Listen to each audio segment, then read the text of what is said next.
We're pleased to have Padraig Harrington with us, three-time major winner, 2 Opens, PGA, and now this is your first U.S. Senior Open. You had a chance to look at Saucon Valley a little bit. Can you tell us your thoughts about the course? Yeah, I'm impressed with the course. Obviously, I played a few Champions Tour events, and I'm just trying to get used to the different golf courses. Coming to this one, this is a real golf course. It's a big setup here this week. Some heavy rough, some very fast greens, undulating greens. Yeah, it's how would I put it? I'm surprised for such a tough test on the Champions Tour. I'm not surprised that the USGA have had one, but it's for the US seniors. But it's the toughest test I've seen so far on the Champions Tour. When you say it that way, does this remind you of any of the US Opens that you played in? Yeah, this would be very similar to what I would have played in terms of US Opens. I suppose we all hit it further now, so it doesn't feel as long as some of those courses we played 15 years ago. But it's certainly, it's very traditional, really traditional. It's really what you expect at a USGA. It's exactly on point, and as I said, probably as a rookie, it's tougher than I expected. Mm-hmm.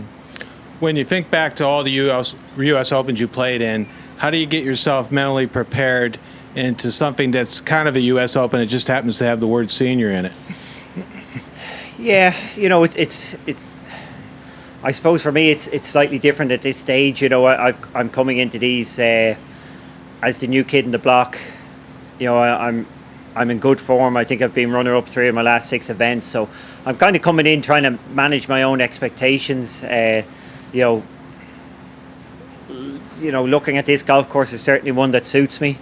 So it really is getting my head around, and it kind of feels like, how I would have been trying to manage my tournament preparation back in my heyday, where I'd be going into these events, not hoping to win, but strongly expecting to be in contention. And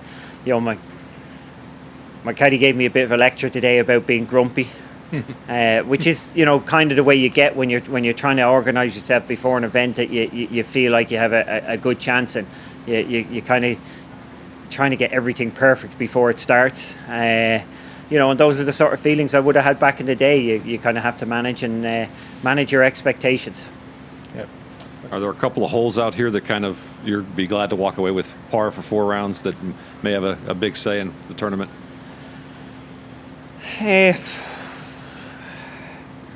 I think every hole, if you play it well, is an opportunity out there. So I'm not looking at too many of the holes, especially if I drive it well. You can break the back of any of the holes, driving it well. I think there certainly will be pin positions on certain days on any of the holes that you'll be happy about walking away with a par on. So it won't necessarily be the hole; it will be the setup of the hole on that given day. The greens are very, very fast, and I'm at this stage, it's 2 days into my practice, and I'm still uncomfortable with the speed of them. I have 2 more days to get that right. But I think it would be more about the setup of particular holes at a particular time during the week. Like I'm thinking in like that, if they use that front right pin on number 3, right? Like I know it's actually one of the short holes on the golf course, but hitting at that flag with any club. Because if you go long, I hit a few bunker shots yesterday, and unless you have the perfect lie in the bunker, you're going back into the water from the bunker over, and obviously you can spin it in the water. So you kind of look at it and wonder, will they use that pin position? And then you go, it is the USGA, so they will. Something like that would be, watching out for the pin positions on particular holes during the week would be something that you can only deal with at the time. But plenty of stern holes. What are your career goals at this stage of your career? I just want to win. It doesn't matter where I'm playing. I just want to win. I think that can be it's been a burden for the last, probably 10 years of my career, where you're finishing 10th, it doesn't even do it. Finishing 5th doesn't do it. Finishing 2nd, unless I had a chance of winning. The only time I'm happy with a tournament is if I have a chance of winning, even if I don't win. at least if I contend, I feel good about it, and that can be a burden at times. If you're not in the hunt, you don't feel like you're at it, and you can over practice, try and get it too perfect. When to win, sometimes you just have to let it happen. And I would say over the last 10 years, after you've been at the top, you kind of, it gets harder when you're not in contention, and you're not, in the heel of the hunt. And also, what's been your perspective of the changing nature of golf in the past few months, year, whatever, especially with players leaving the PGA Tour? Well, look, I won't say the two biggest changes. Obviously, the new possibility of changes in the rules is a big thing. If they do dial back the equipment, then it looks like they're getting pretty serious about it. That is a significant thing that was released just recently. I know probably won't happen for a couple of years, but wow, that's a big thing that's gone by the wayside. I think the other thing, which is just incredible, and again, because there's other things going on in the world, the change in the world ranking systems is just going to hammer. It's going to hammer the European Tour. There really is, for a young person in Europe, there's no pathway forward with the new system. It's going to be devastating for a young player. He's going to have to leave. There's no way a young player is going to be able to sustain or get into the top 100 in the world, to get into those majors like I would have done. My pathway was very much established myself in Europe. When I got established in Europe, I started dipping my toe in the water by coming over to the bigger events in the States, the majors, the Arnold Palmers, the memorials that I qualified, the Players' Championship. After playing those for, I'd say 96 all the way through to 2004, I played enough events in America that I was comfortable in that environment, that I came over and took my card. I don't see that pathway anymore. With the world ranking systems, the players are going to have to come, and particularly the players who don't want to go to college. And there's a lot of European players that don't see college. They don't want to go to a US college. It's completely outside their comfort zone. That's not where they're at. And if that pathway to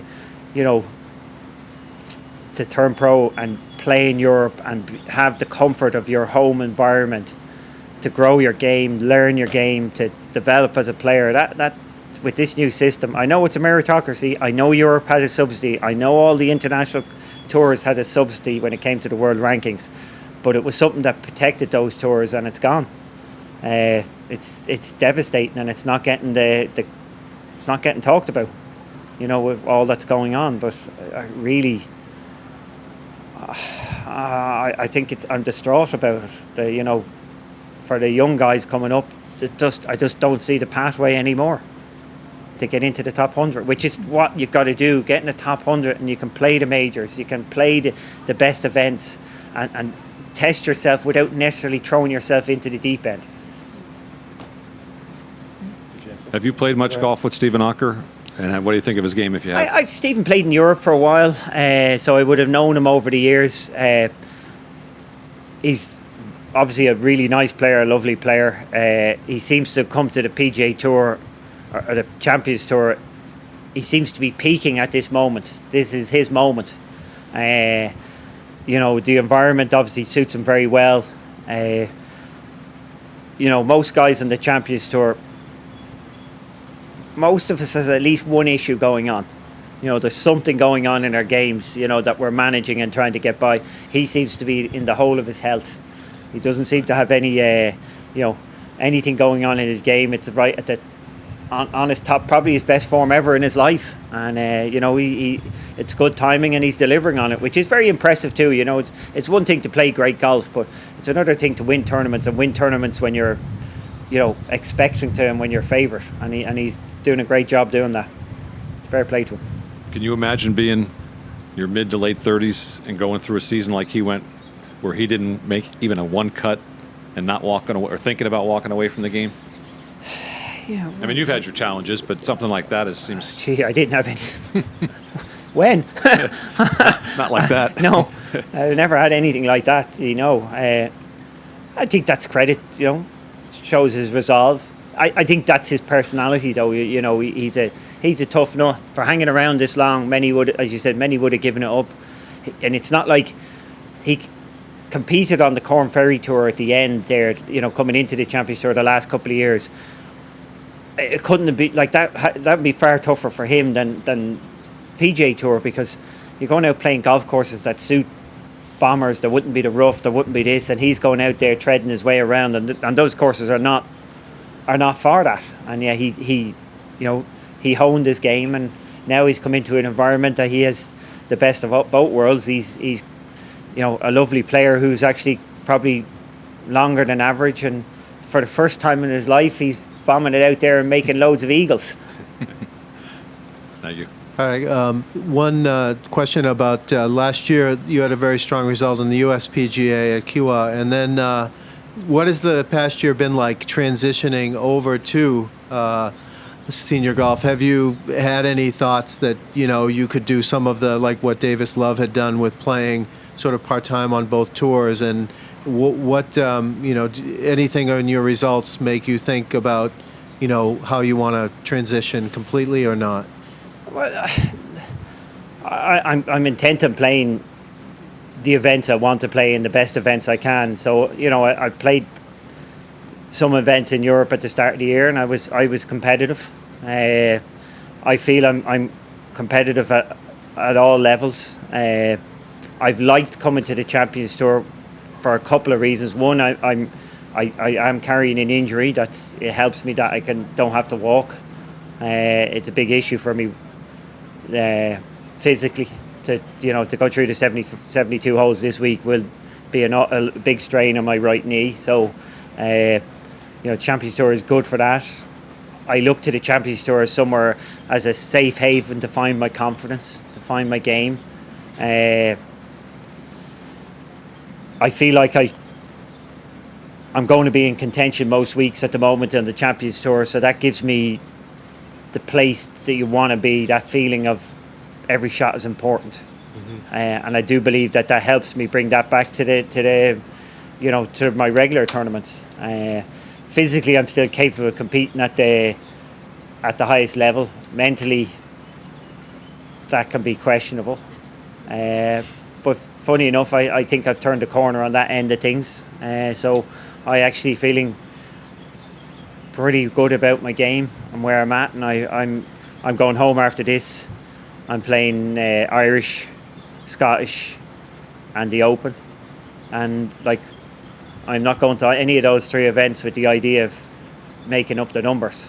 In my head, I'm going there feeling like I'm playing the best golf of my life.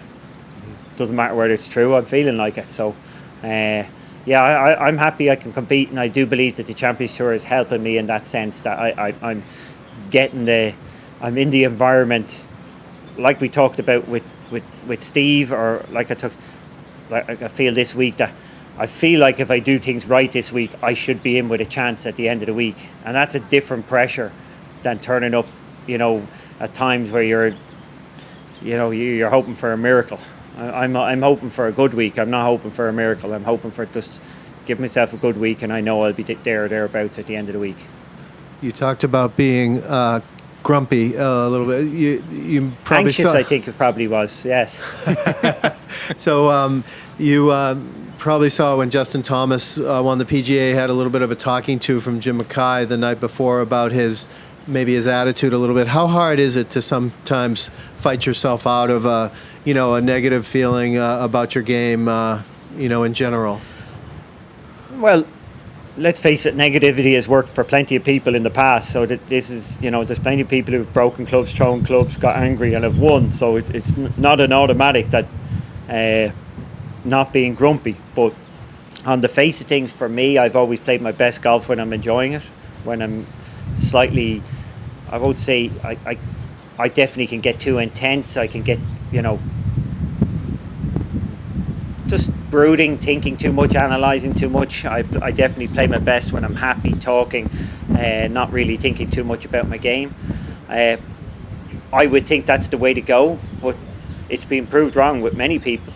There's many people who are grumpy and win. So, just because it works for me and maybe it worked for Justin in that particular sense, it is tough for any player when they have had their peak in their career. You're trying to live up to your peak, which is very difficult. So when you've had that moment in your career where you were at your best, you're looking back at it, and this is why you find so many people have only ever won one major or maybe made one Ryder Cup team, because they're trying to compare themselves to their moment, and it only makes it harder after that. Can you speak just briefly about the knee? Is it something that just trying to maintain, or is there something that you think you're going to need surgery at some point? Or I've had the surgeon look at it. He had operated on my knee 5 years ago. He had a look at it and he felt, can I handle it? I said, yeah, I can handle what's going on. He says, fine. He says, going in and having it scoped again, he says, be like potluck. He says, so most weeks I've been pretty good. It's been very bad. I don't know why. Yesterday it was terrible. I'm going to go get some more physio. I probably use the compression and I'll ice it as well. The thing is, it stops me walking. It doesn't stop me hitting shots. So at this stage, it's manageable, and I do have good days and bad days. The physios have certainly helped it out at times. So yeah, look, it's something to work on. I don't expect I won't get through this week, but I'm playing 6 tournaments in 5 weeks coming up, so and they're all walking. Last question. The winner of this championship does what the best this week? There's 3 things you got to do. Physically you got to putt well. I think if you drive it well this week, you can break the back of the golf course substantially if you drive it well. Keep it out of rough, hit it long. But ultimately, on top, what leads to those 2 things is what we just talked about: great attitude. If you're great mentally, you'll probably do the others well anyway. All right, Padraig Harrington, thank you for your time and good luck this week. So 3 things to do 1 thing right. It's never easy. Thank you.